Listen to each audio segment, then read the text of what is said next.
but I didn't know what was Islam. And I didn't know who was the Prophet Muhammad, peace be upon him, until I arrived in Jeddah, Saudi Arabia, about 6 years ago now.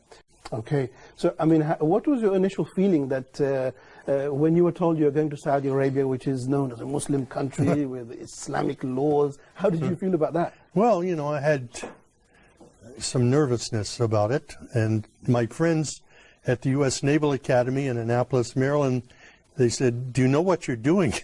You're putting yourself in harm's way. You're going to get kidnapped. Somebody's going to cut your throat. So when I arrived in Saudi Arabia, I was scared to death. I didn't know quite what to expect. But when I left the United States, I said, God, my mind is open. I don't know what is Islam. SubhanAllah. I've never been in an Islamic country before.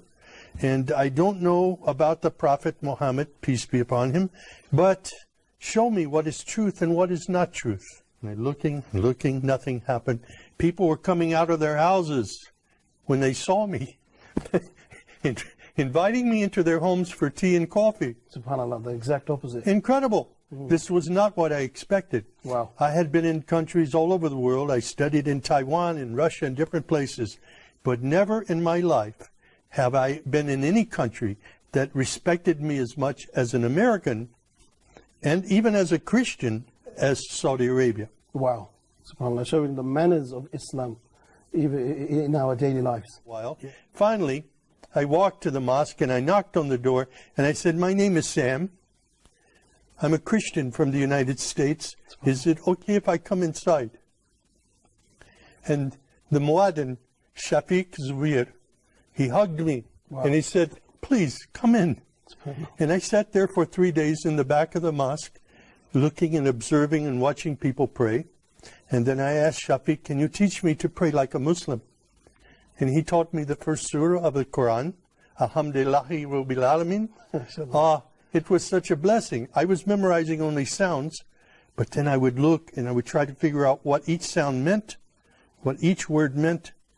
And as I studied it, I saw Ar-Rahman Ar-Rahim, grace and mercy, forgiveness of sins. Wow. My life was transformed immediately. It was the love of God and the love of the Muslims around me that drew me to Islam.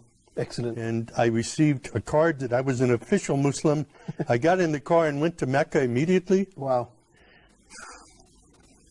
And when I saw the Kaaba for the first time and fell on my knees and my face in prayer, it was there that I was just filled with God's Spirit and understood the love of Islam, the mercy of Islam for people everywhere. SubhanAllah. And when you did go into Mecca and you went into the Kaaba, you mentioned your feelings when you saw the Kaaba itself, but what were your feelings like when you saw people stand for prayer, like thousands of people coming together and following instructions like that? Well, it was invigorating. It was, I was enthused in my faith. I was confirmed in my faith by prayer at that time. And it was the first time for me to kneel and pray with other Muslims.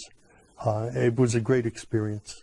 And Christians need to understand what is truly Islam. I was totally misled by what I saw in news reports in the West before I came to Saudi Arabia. But when I hear the Quran recited, it's miraculous. It's transforming.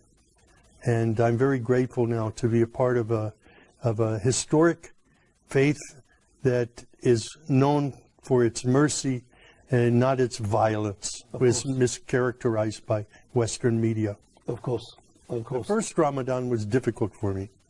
30 days, sunrise to sunset, no food, no water. My body went through a period of shock. But the next year was easier, the next year was much easier, and now I look forward to Ramadan when I can, fast and worship God in this very important way.